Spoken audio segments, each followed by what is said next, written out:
ఎన్నో సంవత్సరాలుగా సినిమా ఇండస్ట్రీలో ఉన్నా కూడా రాని గుర్తింపు ముద్దుగుమ్మ రష్మికి జబర్దస్త్ కారణంగా వచ్చిన విషయం తెలిసిందే. హాట్ యాంకర్గా మెప్పించిన జబర్దస్త్ బ్యూటీ రష్మి హీరోయిన్గా పలు చిత్రాల్లో నటించిన విషయం తెలిసిందే. అయితే అందులో ఏ ఒక్క సినిమా కూడా సక్సెస్ను దక్కించుకోలేకపోయింది. అయినా కూడా ఈ అమ్మడు హాట్ పాత్రల్లో బోల్డ్గా నటిస్తూ బికినీకి కూడా సిద్ధమవుతుంది. ప్రస్తుతం ఈమెతో సినిమాలు చేసేందుకు ఏ ఒక్క దర్శకుడు కానీ నిర్మాత కానీ ఆసక్తి చూపడం లేదు. జబర్దస్త్ యాంకర్గా మెప్పించిన రష్మి హీరోయిన్గా మాత్రం అట్టర్ ఫ్లాప్ అయ్యింది. వచ్చిన ప్రతి ఒక్క అవకాశాన్ని వదులుకోకుండా చెత్త సినిమాలు చేసి మొత్తానికి తన ఇమేజ్ను డ్యామేజ్ చేసుకుంది. తన క్రేజ్ను తానే చేజేతులా నాశనం చేసుకుంది. దాంతో ప్రస్తుతం ఈ అమ్మడికి సినిమాల్లో అవకాశం రావడం లేదు.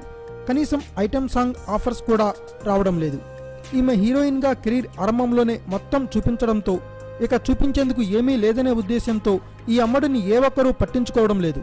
ఈమె చేసిన తప్పే ఆమె కెరీర్ను నాశనం చేస్తుందని సినీ వర్గాల వారు అంటున్నారు. ప్రస్తుతానికి అవకాశాల కోసం ప్రయత్నాలు మానేసిన రష్మి జబర్దస్త్పై ఫుల్ ఫోకస్ పెట్టింది. Thanks for watching. Please subscribe our channel.